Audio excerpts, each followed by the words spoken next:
Então, boa noite de novo, tá? Fica bem à vontade.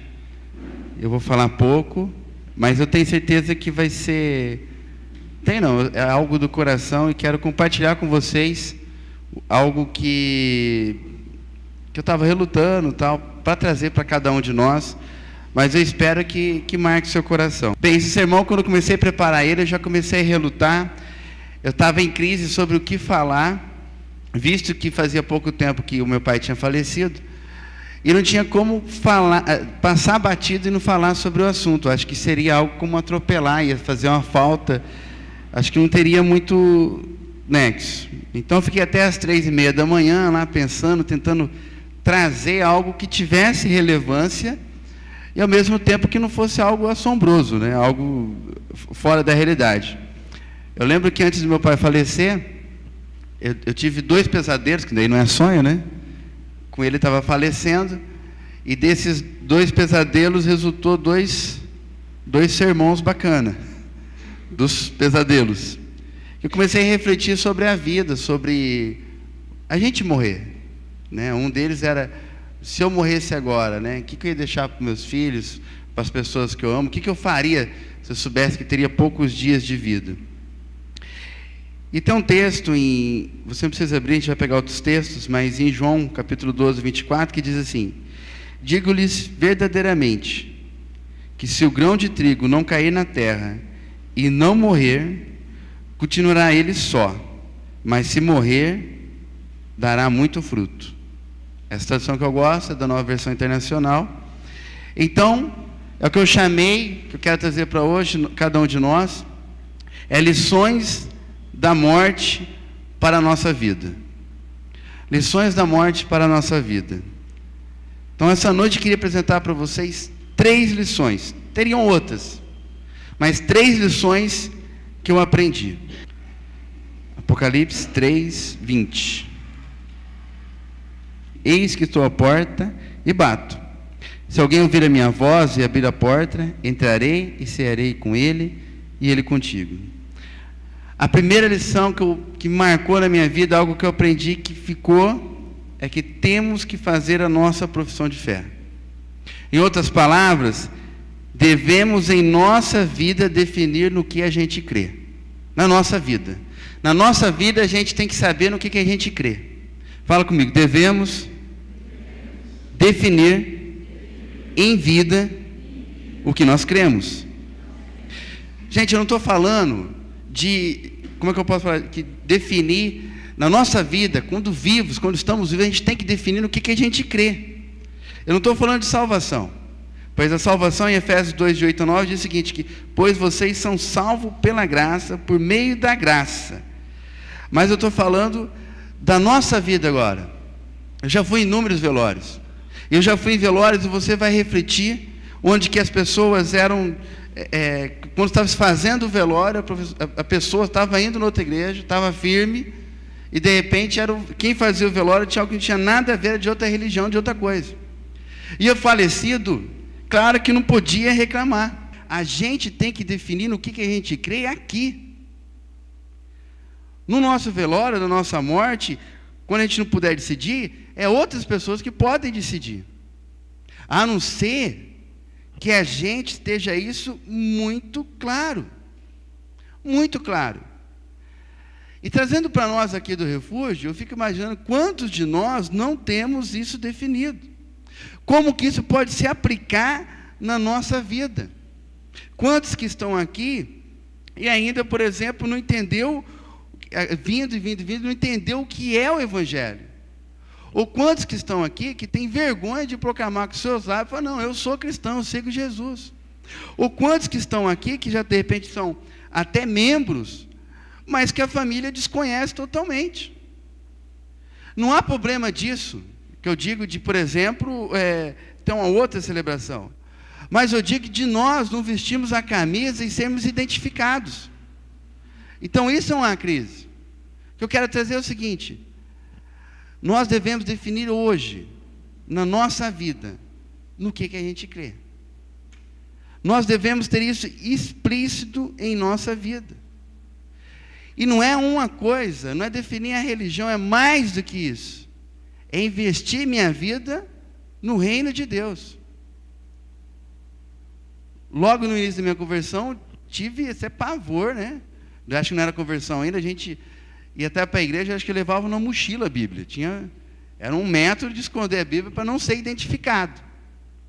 Quando eu entendi que era conversão, eu fazia questão de apresentar a Bíblia. E de repente, muitos de nós, a gente fica confuso nisso. E quando eu falo isso, eu falo de investir no reino de Deus, é investir tempo. De repente nós somos conhecidos como cristãos, ou nos chamamos de cristão, mas nem a ler a Bíblia nós estamos lendo. Ah, mas eu não tenho tempo. Ninguém tem tempo para nada, gente. Ninguém tem tempo para nada. A minha Bíblia fica no banheiro. Né? O lugar que eu chego, sento, me acalmo, eu falo, vem cá. É o meu método.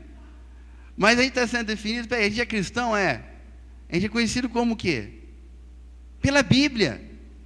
Mas a gente não está lendo. Não está lendo. É investir tempo no meu crescimento espiritual, disciplina, oração. Como que nós podemos nos chamar cristãos e nem ler a Bíblia e nem orar podemos de repente estar fazendo? E isso é um negócio para de repente para pessoas que são velhas de igreja. Faz tempo que está vindo na igreja, faz tempo, mas você vai ver a pessoa não tem testemunho nenhum. Pô, então a minha pergunta é a seguinte: hoje em vida, é hoje que você está vivo, que você vai definir no que você crê. É hoje. Estou falando de maturidade cristã. É disso que eu estou falando. Investir no reino, é investir mesmo. É investir em tempo, é investir em oração, é investir em dízimo e oferta. Né? Aqui tem gastos, água, energia elétrica, manutenção. Então, você vai comprar um negocinho para arrumar um negócio ali, é tanto. É investir tudo. É ser declaradamente cristão, mas não só de palavras, em vivência. Em vivência. Então nós temos que fazer essa retrospectiva e identificar o seguinte: nós, na nossa vida, estamos fazendo a nossa profissão de fé. Nós falamos de profissão de fé, e a profissão de fé é você declarar explicitamente no que você crê. No que você crê. Tinha um amigo meu das antigas, Cássio, de Belo Horizonte. Eu lembro que a gente estava conversando por telefone, e uma das coisas que ele me falou é que tinha uma menina que meio quase que atacou ele, e ele saiu correndo, desesperado, e fugiu da menina. Menino solteiro, 19 para 20 anos, a menina desesperada atrás dele, e ele capou o gato e vazou fora. Muitos iam falar assim, pô, o cara na real, é isso e aquilo, mas não é, porque ele tinha um relacionamento firme com Jesus. E muitas pessoas que se dizem crente estão em crise, segurando, desesperado. Mas por quê? Não tem um relacionamento firme com Jesus. Eu não aguento. Relacionamento, gente. Relacionamento. Nós definimos hoje. Vestir a camisa. Vestir a camisa mesmo. Falar, não, eu sou cristão.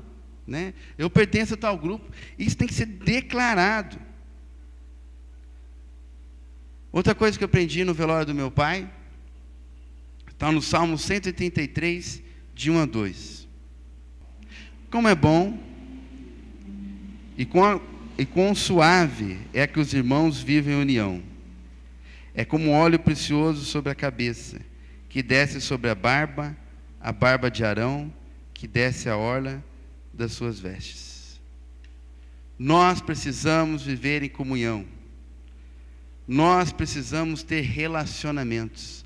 Nós precisamos ter amizades. Se tem algo que eu senti, é assim, que eu fui abraçado pela igreja nesse momento difícil. Sabe? Essa é a igreja, por essa comunidade. Se tem algo que eu senti, que fui abraçado pela denominação através do pastor Aníbal, através do pastor Daniel. Algo que eu senti que mais do que a denominação, mais do que a igreja local, mais do que a igreja de denominação, que eu fui abraçado pela igreja de Cristo. Então, por exemplo, um amigo meu da igreja luterana, Outro amigo meu da igreja Brasil para Cristo, que são extremos, né? Da igreja pentecostal para a igreja tradicional para a luterana, né? É assim, literalmente abraçados, as pessoas ligando e conversando. E daí eu comecei a pensar o seguinte, eu não pensei tanto em mim, e comecei a questionar o seguinte, pô, mas para mim foi fácil, porque eu sou pastor da igreja. É claro que as pessoas teriam mais facilidade.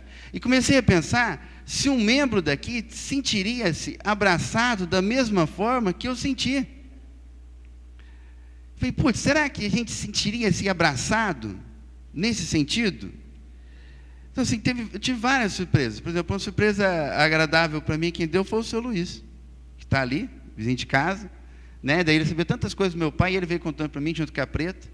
Né? E depois não tinha palavras para agradecer. Então, gente, assim, a gente se conhece tão pouco tempo, né? E veio e falou coisas assim que você fala, putz, né? Que gostoso, né? Então, assim, gente de longe, gente bem distante. E eu comecei a falar, pô, mas a nossa amizade, nosso relacionamento aqui como igreja, nós, do Refúgio, que estamos aqui, né? Você que está aqui, você se sente nesse grupo. Nós temos que ter uma amizade, um relacionamento maior,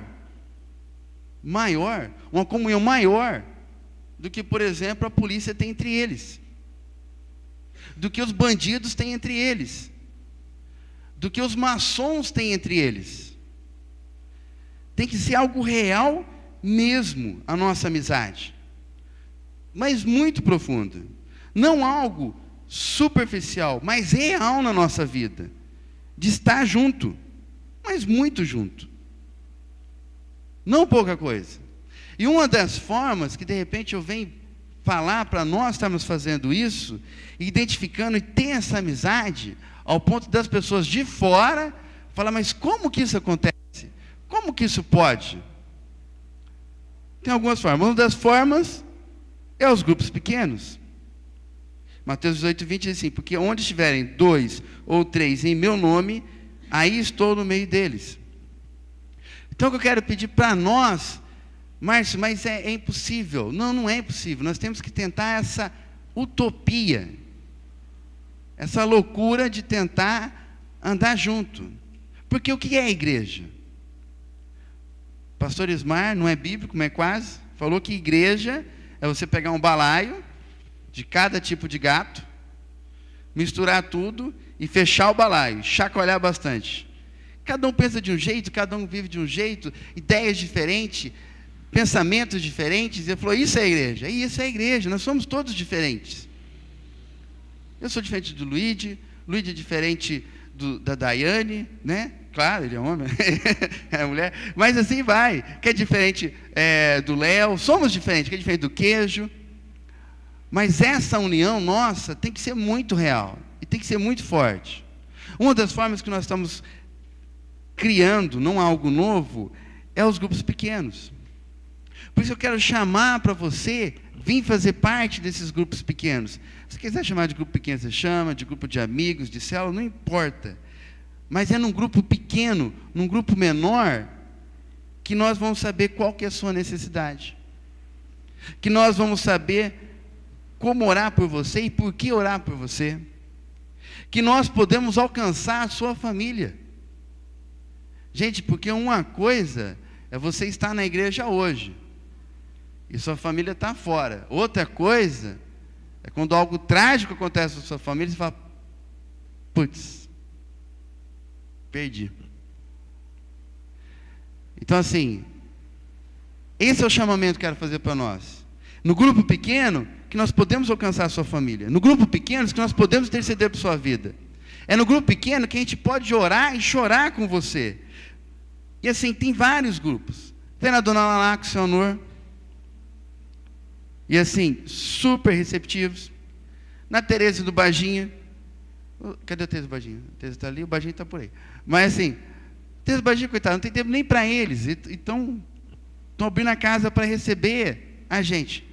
O Sidney e a Daiane, que tem 2 crianças e está com a casa aberta. A Mário, Né? O Mário está constantemente trabalhando, mas ele sai e deixa a Mário cuidar sozinho do grupo. E tem lá em casa também. São vários grupos onde as pessoas estão abrindo as casas e falando, venham para nossas casas, para a gente poder ter comunhão.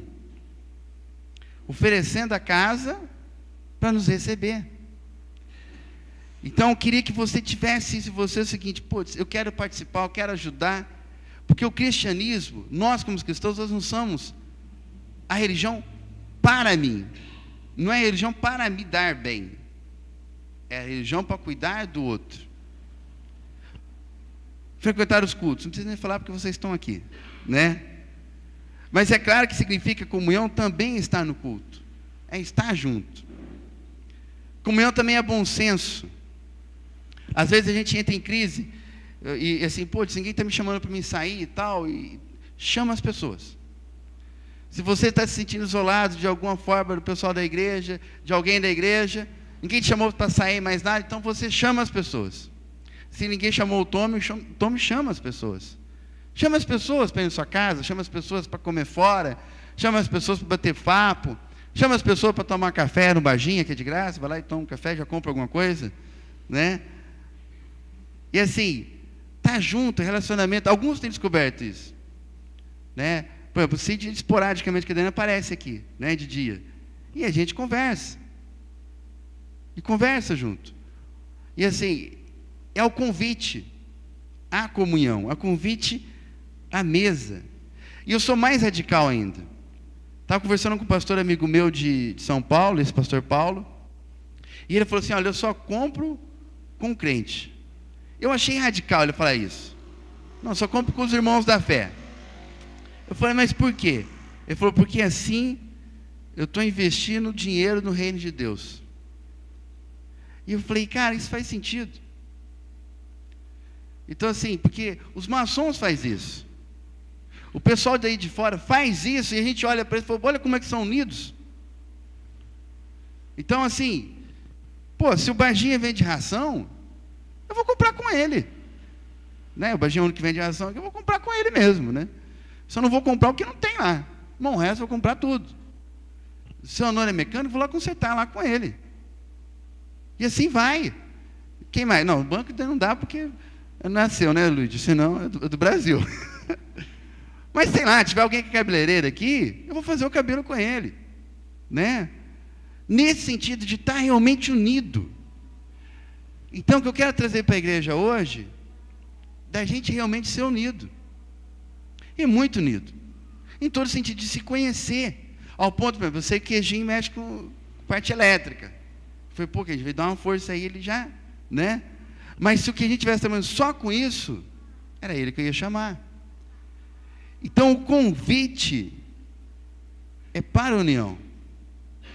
O Tom vai se formar em engenharia elétrica um dia, espero que daqui a 4 anos. Né? Se o Luiz vai construir uma casa, uma casona, um sobradinho, já chama o Tommy, que já vai fazer um preço mais em conta, e vai ficar todo mundo agradado, né? Mas o nosso chamamento é para essa união, é para essa comunhão. Por quê? Para a pessoa se sentir acompanhada, cuidada. Então nós temos algumas formas que nós falamos. Os grupos pequenos, o culto e até mesmo a própria comunhão em si. Nós somos chamados para isso.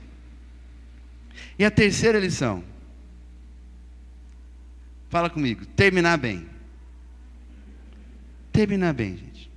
Gente, não importa como que você começou a sua vida. Não importa. Você fala, mas agora já é tarde. Agora já não vai dar certo. Não. Não importa como que você começou a sua vida.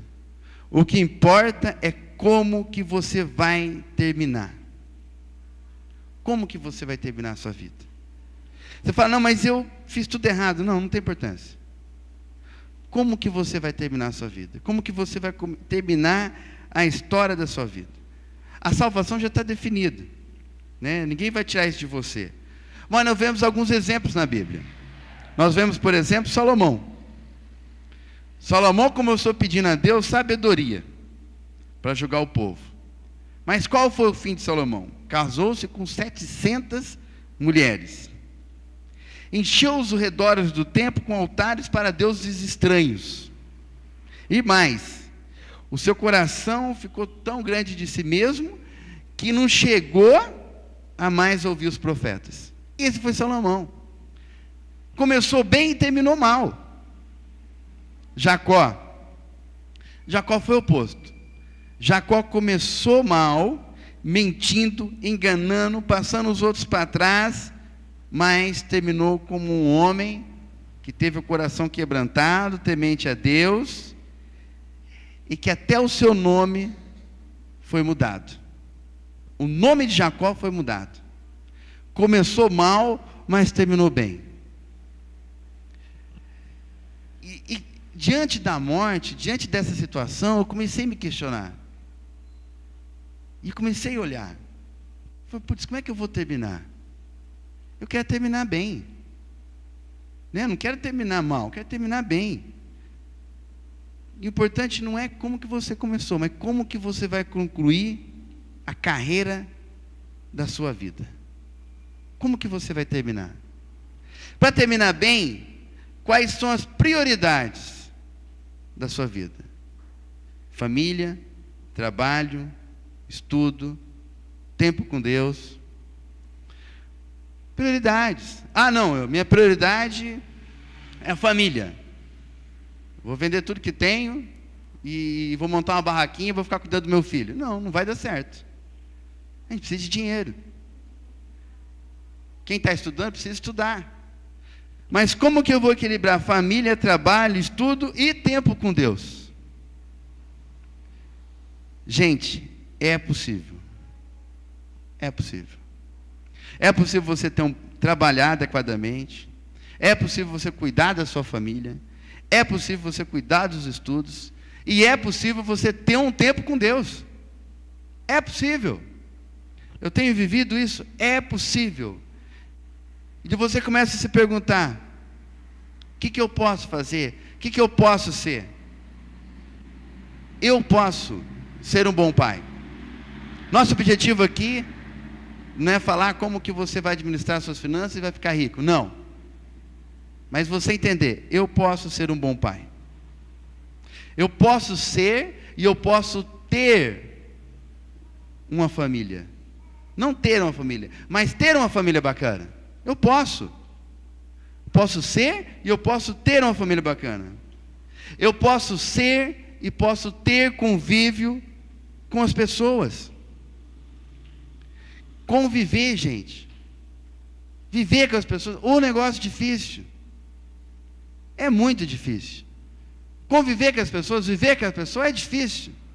E eu tenho descoberto o seguinte: tem muita coisa que dá para a gente relevar. Tem muita coisa que dá para a gente relevar. Tem muita coisa que dá para deixar para lá. Tem muita coisa que dá para ser tolerante. A gente não pode levar tudo a ferro e fogo. Assistindo a reportagem hoje na televisão, o motorista do ônibus fechou o cara, que teoricamente estava certo. O cara subiu em cima do carro dele, subiu e começou a quebrar o ônibus, queria bater no motorista, a mulher do cara, a polícia, só ficou calminho que a polícia chegou. Precisava aquilo? Quem aqui não teve a beira de fazer isso? Quem já não quis atropelar a pessoa no trânsito? E depois eu falo, putz, dava para ser tolerante? Dá para se relacionar bem? Para se viver bem? Para se terminar bem? Como que está a sua vida? Como que está a sua saúde? Como que está a sua área sentimental? A gente não pode ficar levando as coisas de qualquer jeito, nós temos que resolver as paradas. Os problemas que nós temos, situações que nós temos que resolver isso aí. No túmulo, no caixão, não dá para se resolver mais nada. Não dá, gente. A colega minha ligou para mim, perguntou como é que tinha acontecido, tal, falei. E assim, mas meu pai estava tudo resolvido. A última coisa que tinha de pendente era aceitar Jesus. E ele aceitou. Então, a diferença é que ele encontrou o Senhor antes que eu. Eu já escrevi no Facebook que em breve, daqui 70 anos, também vou encontrar o Senhor e tal. Mas, tudo que você tem para resolver, então, que você resolva. Cuidado com as coisas, seja tolerante para não ter que resolver coisas depois. Cuide da sua saúde. Né? Eu estava pensando em emagrecer, daí Michele viu um negócio hoje do Bruno de Luca. Não sei quantos já ouviu falar desse ator. Cara, eu acho muito cômico ele. E ele falou o seguinte, que ele emagreceu porque ele descobriu que para emagrecer tem que passar fome. Ele falou, o pessoal fala que para emagrecer você não precisa passar fome. Ele falou, não, tudo tem que passar fome. E eu falei, caraca, bicho, me cuidar da minha saúde, me dar uma emagrecidinha, perder uns 8 quilos aqui, vou ter que passar fome. Toda a nossa vida, a gente tem coisa para resolver, nós temos dificuldades para enfrentar, mas temos que pensar em terminar bem. E o meu desafio para você é que as lições da morte para a nossa vida sejam reais. Você tem que ter determinado, esclarecido no que você crê. Você tem que ter isso definido. Tem que ter isso definido. Seja claro com Deus. Seja claro com Deus.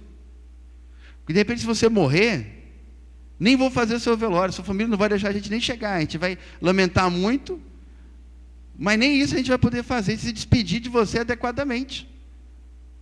Esteja isso claro. Não significa que você vai padecer, não. Mas nem se despedir, não vai poder mandar uma coroazinha de flor para você e acabou, né? Esteja isso claro. Faça realmente sua profissão de fé, sua declaração, no que você crê, o que você é. Não enrola. Outra, comunhão. Gente, a gente precisa alcançar essa utopia de comunhão. Nós temos que ter comunhão com o outro. Frequente os grupos pequenos. Não mata o culto, né? O cara vai lá, se esforça, até 3:30 da manhã, né? Se preparando, você mata o culto. Não mata o culto. Force a comunhão no sentido assim, olha, ninguém da igreja está me chamando para nada, eu vou chamar as pessoas então, chama eu vou. Eu chamo os magrinhos então para o churrasco, o Léo, né? Outro Léo, eles podem comer bastante. Mas vamos fazer comunhão, vamos fazer acontecer essa comunhão. E terminar bem realmente, todas as esferas da sua vida, sua intimidade com Deus, seu trabalho, seu relacionamento familiar. Está brigando com a mulher, está batendo na mulher? Não bate na mulher, né? Nem briga, você acerta, cara. Não precisa nem contar para a gente, você acerta. Está errado a sua vida, está uma desgraça, arruma. Não adianta vir para o culto, só vir para o culto, você tem que se acertar. Chama a Benito para conversar, chama os seus filhos, chama o seu pai, sua mãe, sei lá, se acerta. Tudo. Seu relacionamento com Deus está furado, está vindo anos e anos na igreja, fez profissão de fé, fez batismo, fez tudo, mas você não conhece nada de Deus, nada. Nem consegue mais ganhar nada. Se acerta com Deus. Aqui. Lá não dá. Lá não dá. É aqui. Terminar bem.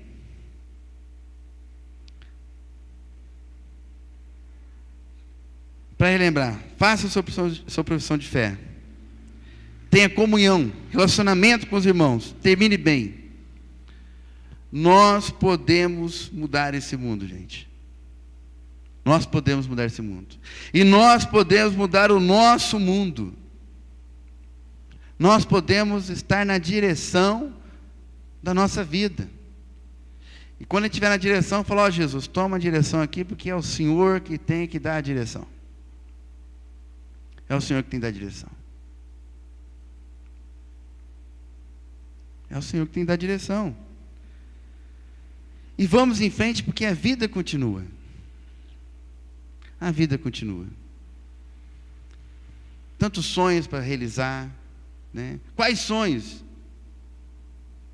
Cuidar da família, cuidar do emprego, cuidar dos amigos, viver em comunhão. O resto, depois a gente consegue. Né? Não vai adiantar a gente fazer a mega power igreja e não estar vivendo nada disso. Esse é o desafio para a sua vida. Estava lendo um texto, daí, Antigo Testamento era reis, só que estava na outra Bíblia. E tem a hora que o profeta, Deus fala para o profeta que fala para o rei, e ele fala assim, olha, vai e acerta a sua casa.